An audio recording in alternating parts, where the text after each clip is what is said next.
Muy buenas tardes amigos, este es el programa Diálogos de Montonero.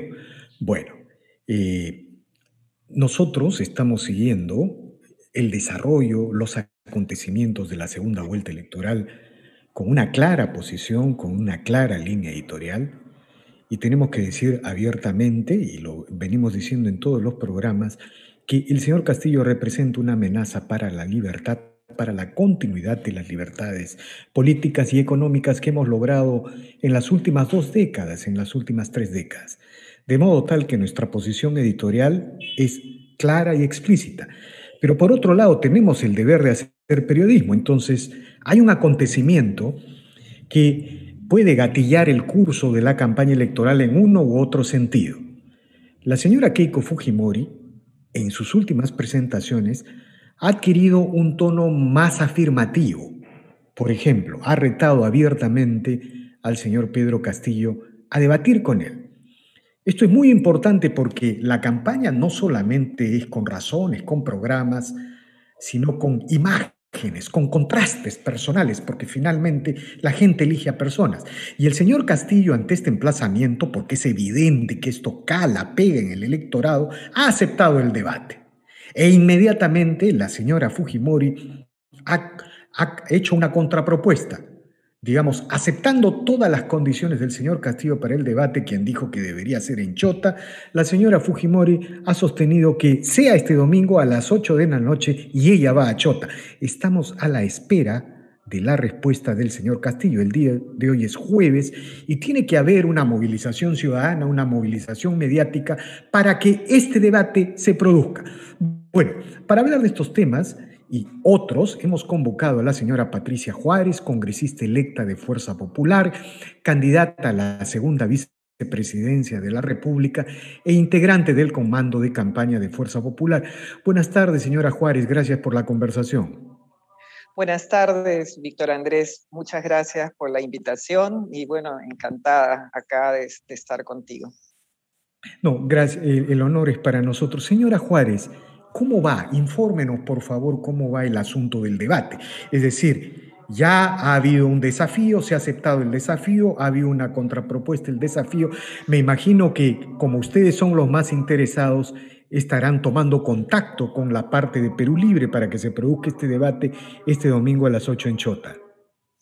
Bueno, efectivamente estamos a la espera, aún no tenemos ninguna respuesta del señor Castillo. Entendemos que la idea siempre en las campañas políticas es dar a conocer las propuestas, especialmente cuando lo que se ha mencionado respecto a su plan de gobierno, respecto a temas puntuales como lo que es el tratamiento de la pandemia, no existe una sola línea que se refiera a eso en el plan de gobierno. Y entonces ellos señalan que ese plan de gobierno se remonta al año 2019, ¿no? Entonces, este es un espacio interesantísimo, un debate es un espacio interesante donde los candidatos pueden dar a conocer sus propuestas y especialmente el detalle de cómo es que se van a hacer las cosas. Por eso es que esperamos que el señor Castillo no pierda esta oportunidad.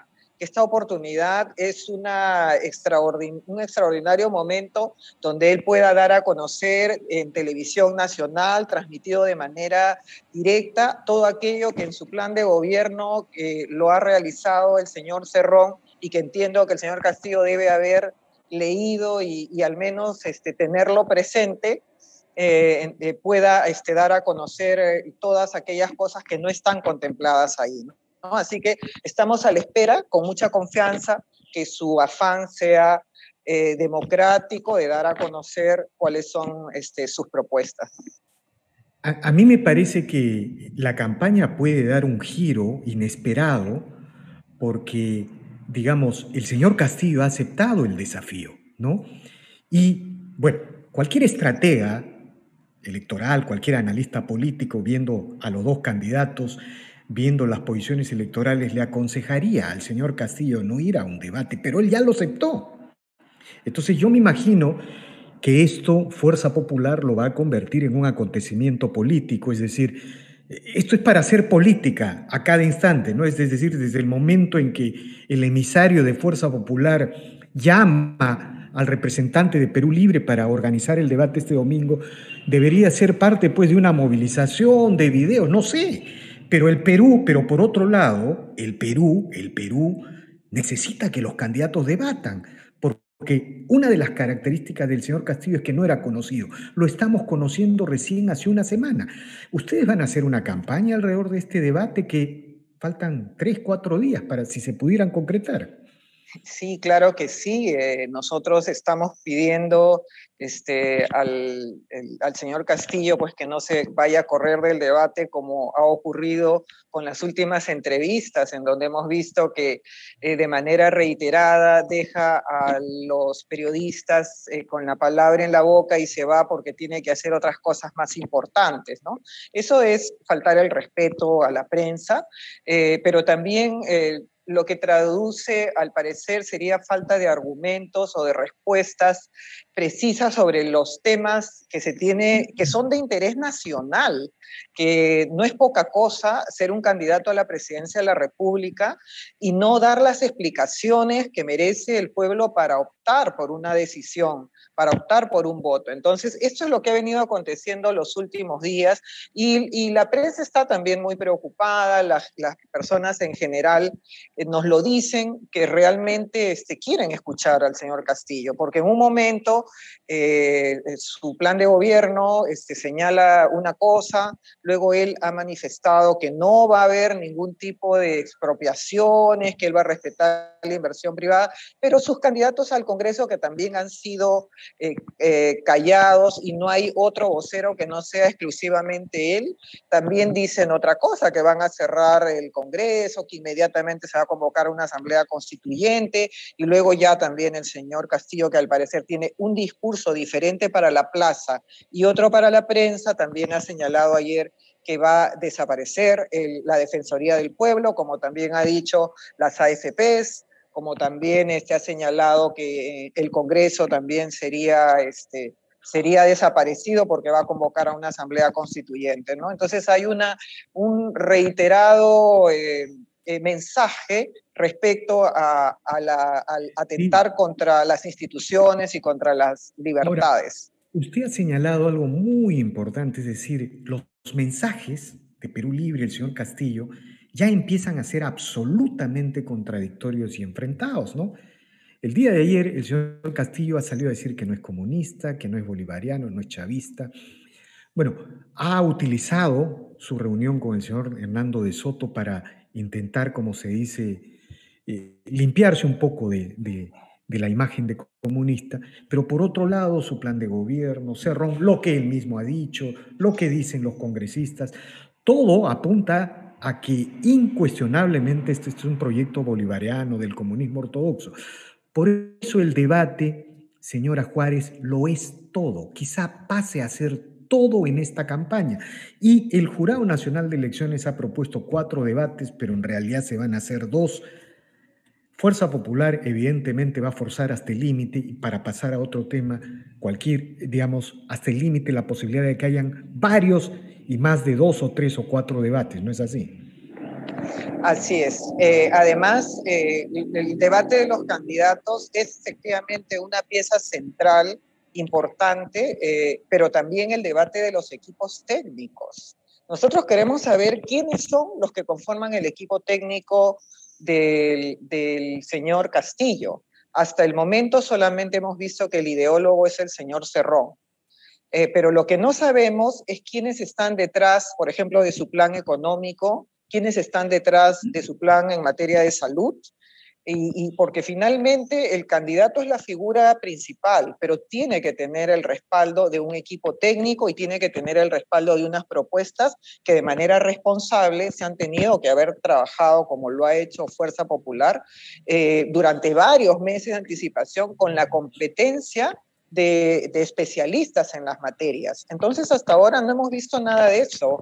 Y eso nos preocupa también, por supuesto, porque necesitamos saber quiénes son las personas que están detrás del señor Castillo, ¿no? ¿Quiénes son las personas que finalmente aconsejan que un día en la plaza diga de que va a expropiar, de que los ricos dejarán de ser ricos y que esta es una lucha de clases y luego al día siguiente frente a la prensa diga que él es una persona que no cree en el chavismo, que no cree en las expropiaciones y que un poco más y es un verdadero demócrata, ¿no? Entonces hay que ver todo, no solamente es la imagen del candidato o cómo hace el bailecito, sino hay que ver de manera responsable y de manera reflexiva qué es lo que está proponiendo cada candidato y además cuál es el modelo que está señalando para los 5 años siguientes del país y no solamente para eso, sino que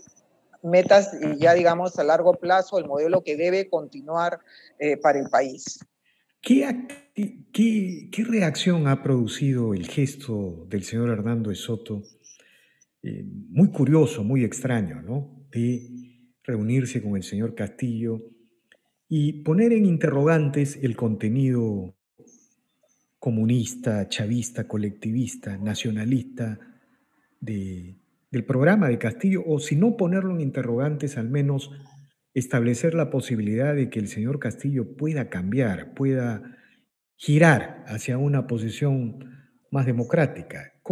¿Qué reacción ha producido esto en Fuerza Popular? Bueno, de desconcierto, ¿no? O sea, creo que como a todos en general, en algunos sectores veo que hay mucha desilusión por quienes votaron por él y también en otros sectores absoluto desconcierto de la propuesta que hace el señor Castillo y que no se logra entender porque él pretende que con una conversación de no sé cuánto tiempo habrán estado, haya logrado convencer, convertir a una persona y ya en un demócrata a carta cabal, ¿no? Ya se olvidó, ya no es marxista, no es leninista, no piensa, no cree en la lucha de clases y ahora ya él cree en las libertades, en la inversión privada. Entonces, nos hubiera encantado que el señor Hernando de Soto pues, pueda haber tenido contacto con gente extremista, como por ejemplo en su momento con Abimael Guzmán y de repente hubiera logrado a través de alguna conversación, de algún tipo de reuniones con él hacer cambiar esa ideología que causó 30.000 muertos a nuestro país, ¿no? O sea, no conocemos, yo no lo conozco al señor Hernando de Soto, no sé cuál es la potencia de su mensaje, pero la verdad es que creo que ha sido en el caso del señor Castillo una postura solamente para la plaza, ¿no? Ahora, quisiera preguntarle por el ajuste de la campaña electoral, ¿no? Luego de las primeras encuestas, digamos, lo que se llama el Perú democrático estuvo muy desconcertado, ¿no? Incluso salió una encuesta de IEP en la que el señor Castillo mantenía el mismo puntaje, pero aumentaba la brecha, ¿no? Casi una semana después de iniciada la campaña, y empezaron unos discursos acerca de que esta ola anticomunista que se ha levantado en las clases medias está afectando a Keiko, ¿no? El famoso terruqueo que no ayuda a Keiko. Sin embargo, las clases medias han seguido reaccionando con un activismo nunca antes visto. Esto no se vio en Venezuela, no se vio en Bolivia, tampoco en Cuba mucho antes, no se vio. Cuando las clases medias reaccionan de esta manera, generalmente algo cambia en una sociedad, ¿no? Es decir, esta ola anticomunista que ha levantado la clase media va a pegar mucho en el A, B, C, pero es evidente que en los sectores de excluidos, que no han recibido apoyo de este Estado fallido en la pandemia, con el hambre que ha aumentado con la recesión, eso tiene otro ritmo, otro camino, digamos. No, digamos, no es un discurso que se escuche. Entonces yo quiero preguntarle, en este contexto, ¿cómo se está reajustando la estrategia de Fuerza Popular? Hemos visto ya cambios, el solo hecho de que Keiko empiece a emplazar, a pechar al candidato Castillo es un cambio radical, pero en general un cambio en el mensaje. Explíquenos, por favor, cómo va a ir el curso de la campaña de Fuerza Popular. Sí. Víctor Andrés, nosotros en el plan de gobierno, desde el inicio, hemos tenido un enfoque especial respecto a los sectores D y E de nuestra sociedad, a quienes consideramos, por ejemplo, que es imperativo cerrar, por ejemplo, las brechas que tenemos respecto a la dotación de servicios básicos, como por ejemplo lo que es dotar de agua, de desagüe, de servicios de escaleras, muros de contención, títulos de propiedad. Lo tenemos establecido en el plan de gobierno y así lo hemos estado comunicando durante esta primera etapa. Les hemos dicho a las personas que a través del trabajo comunitario nosotros vamos a llegar a dotar a hacer, por ejemplo, el tendido de redes de agua, de desagüe, de saneamiento, el trabajo comunitario productivo y pagado por el Estado a través de un fondo revolvente, lograr que la comunidad haga las obras, por ejemplo, de reencauzamiento de cauce de ríos, que en la zona rural podamos hacer los pequeños microreservorios, que podamos hacer el mejoramiento del suelo del suelo en la zona rural para generar mayor productividad. Y todo eso nosotros lo concebimos como un shock de empleos que tiene que hacerse a nivel nacional, porque la inversión privada y la inversión pública en obras, que en este momento, producto también de la situación económica por la que atravesamos, no estamos en el mejor, no estamos en el mejor momento. Entonces no va a generar la cantidad de empleo que necesitamos para sacar de la crisis al país.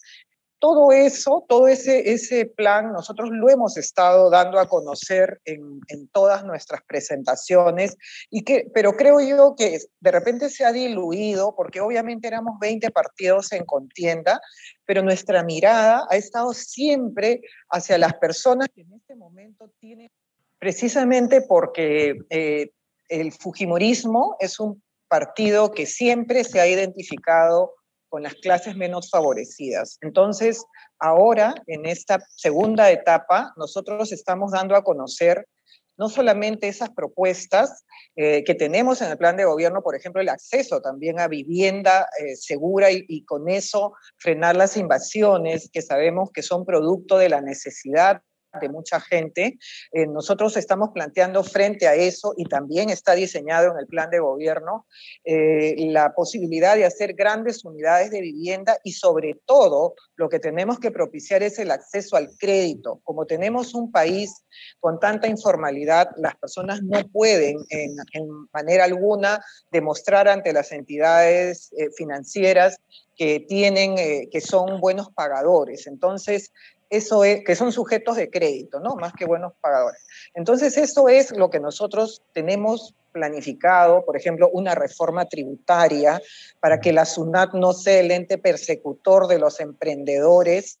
Tenemos una reforma del sistema financiero, porque también estamos preocupados por las altas tasas de interés que tenemos en nuestro país, pero la forma que nosotros tenemos para poder solucionar este tema es incentivar que más entidades financieras, llámese bancos, cooperativas, entren al sistema financiero para generar competencia, claro. O sea, tenemos preocupaciones respecto, por ejemplo, a los transportistas, el impuesto selectivo al consumo, el alza del combustible, respecto, por ejemplo, a que el Reactiva no ha llegado a las empresas de transporte urbano y que en este momento están con deudas, no tienen estabilidad jurídica para hacer inversión privada, para poder generar estabilidad, que sus rutas, por ejemplo, sean bien estudiadas y sean también otorgadas a largo plazo para que puedan hacer inversiones. Tenemos una mirada hacia los sectores productivos, a los sectores de IE, porque siempre, como te vuelvo a decir, nuestra preocupación ha estado centrada. Pero, dime. Déjeme señalarle algo. El fujimorismo en los 90 fue una alianza de empresa privada, grandes empresas transnacionales, Estado y sectores excluidos. Es decir, el fujimorismo en los 90, o el primer fujimorismo, lo que se llamó el fujimorato, luego del 5 de abril del 92, digamos, desregulaba mercados, dejaba que los ricos hagan negocios, les cobraba impuestos y iba hasta la puna, llevando obras, agua, desagüe, escuela. Por eso el fujimorismo tiene una herencia social y política que, digamos, ha durado una década, pese a todas las guerras que ha soportado. El problema del Fujimorismo ahora es que, digamos, no está criticando a este Estado fallido, a este Estado que teniendo recursos no ha comprado vacunas, no ha puesto Ujú. agua, que teniendo recursos deja que 10 millones de personas el día de hoy tengan problemas para comer. Entonces, no hay una crítica a este Estado del señor Vizcarra, del señor Sagasti, de esta progresía colectivista, de este Estado de Cerrón, de Gregorio Santos. No nota que hay ahí un problema. Y si no hay esa crítica, la gente de los sectores de E puede creer que los problemas de exclusión son problemas de moneda, del modelo y no una Así crítica, es, exacto, ¿no?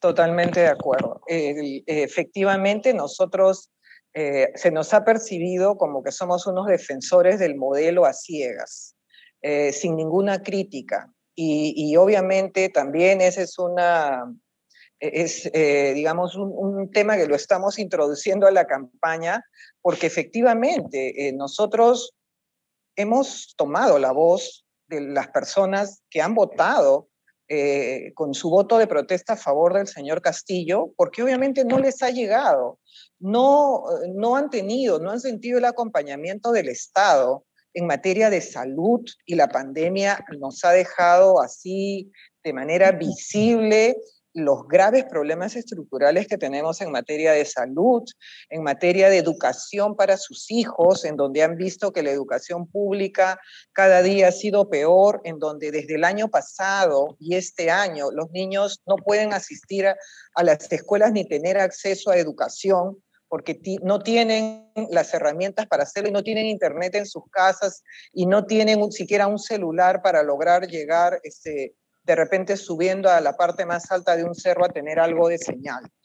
Sí entendemos esa necesidad de las personas y también entendemos que efectivamente, producto de la descentralización, que ya data de muchos años, en donde se ha transferido mucho dinero a los gobiernos regionales y locales, no ha habido un desarrollo en esas ciudades y ha habido un despilfarro y ha habido actos de corrupción y muchos de los gobiernos que en ese momento los ciudadanos con toda razón critican son gobiernos que vienen de la zona del ala de izquierda y que no han sido eficientes en el gasto público y que han devuelto en muchos de los casos millones de soles. Entonces, hay que poner también en ese momento especial énfasis en la eficiencia de los gobiernos regionales y locales y también una lucha frontal contra la corrupción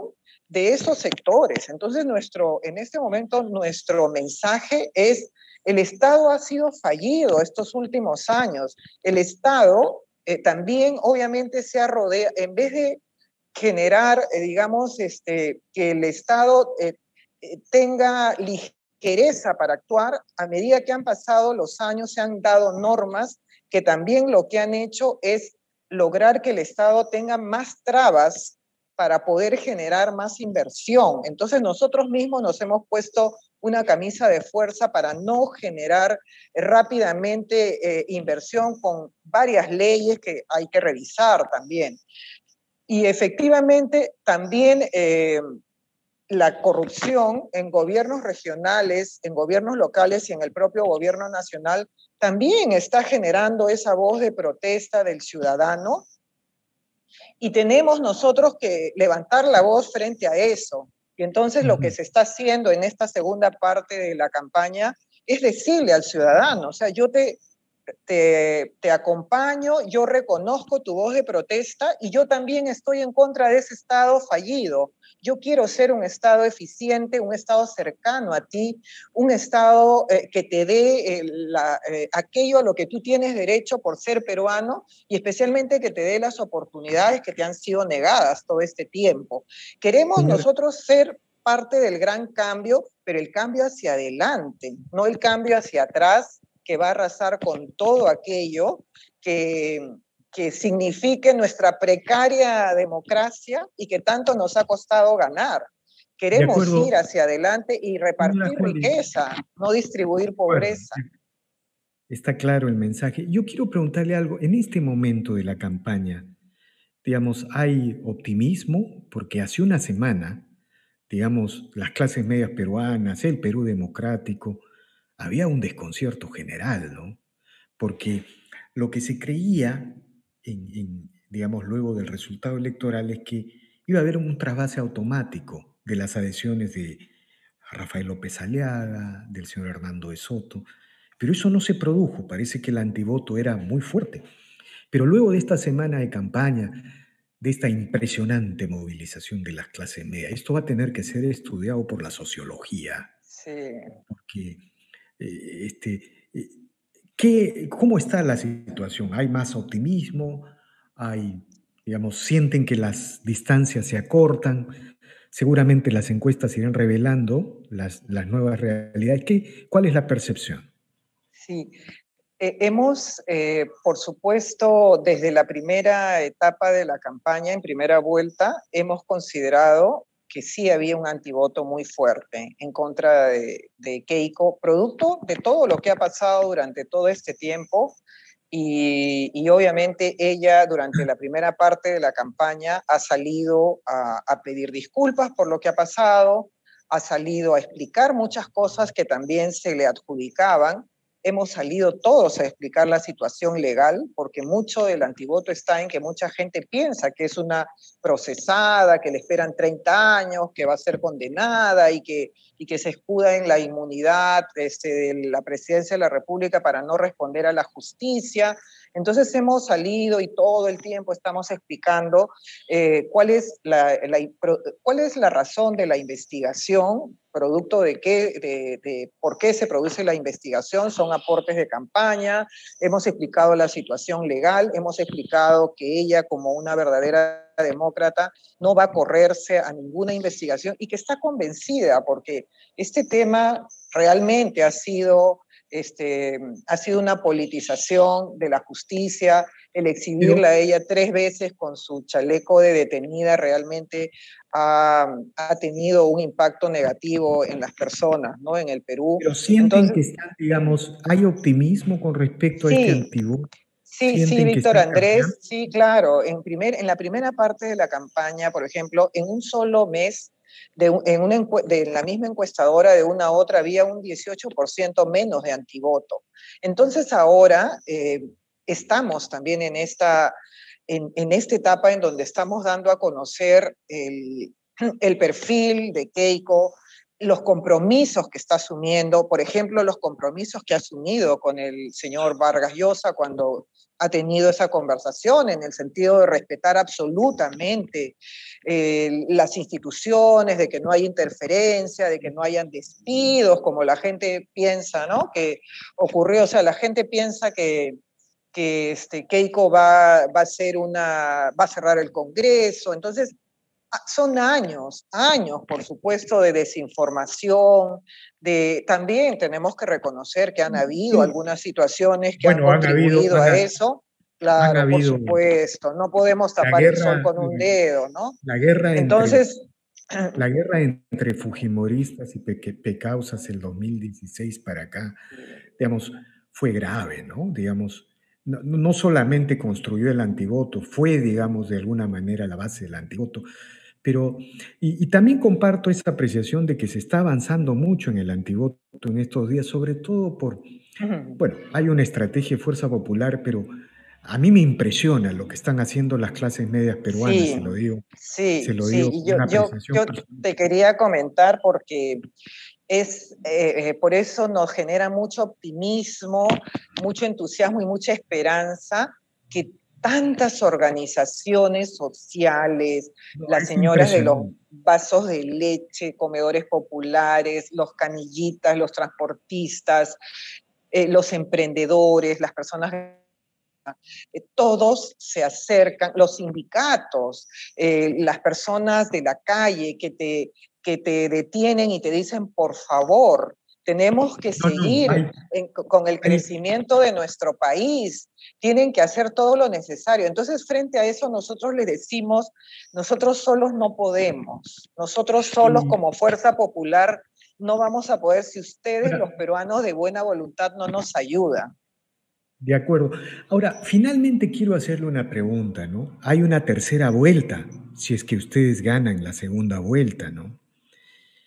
El Perú Libre y Pedro Castillo, digamos, si uno analiza sus documentos, si uno analiza su estrategia, es la clásica estrategia bolchevique que juega dentro de la constitucionalidad, dentro del proceso de elecciones, pero también fuera de él. Por ejemplo, yo tengo entendido que el señor Pedro Castillo va a ir el 5 o el 6 de mayo al encuentro de la macrorregión sur de todos los sectores antimineros del Perú. Han habido uno, dos, tres, cuatro y creo que este es el quinto. Bueno, yo tengo la información que el señor Pedro Castillo va a estar ahí. Este Mm, encuentro macrorregional del sur lo que está proponiendo es una huelga general en el sur para parar toda la minería que produce el 60% del cobre nacional, ¿no? Y si recordamos cómo el progresismo de la administración Sagasti ha desarmado a la policía y cómo 3.000 personas bloqueaban la carretera de Ica, otro del centro y otro del sur, digamos, la posibilidad de un proceso insurreccional frente a la crisis que vive el país, ante un triunfo de Keiko Fujimori, ante una polarización extrema en estas semanas, es todo un mundo. mm, ¿Ustedes han contemplado sí. que hay una tercera vuelta en el Perú? Porque el señor Castillo, y ese es el error del doctor De Soto, ¿no? El señor Castillo juega en la institucional y en las elecciones, pero hay otra estrategia, ¿no? Sí, Lo que hace siempre la tradición bolchevique. ¿Han contemplado esta posibilidad? claro que sí. Entendemos que esto no queda acá, o sea, esto recién comienza. Y además es un poco como sentir que muchas autoridades, muchas personas, muchos, inclusive entiendo yo que hasta la presidencia de la República en su momento con Vizcarra ha llegado información de todo lo que se estaba gestando, ¿no? De todo lo que estaba ocurriendo en algunas zonas y de cómo había un crecimiento de algunos sectores que eran preocupantes y que no eran democráticos, ¿no? Porque no estamos hablando de ir en contra de las libertades o este tipo de cosas, sino yo creo que los informes de inteligencia conocían que esto estaba ocurriendo.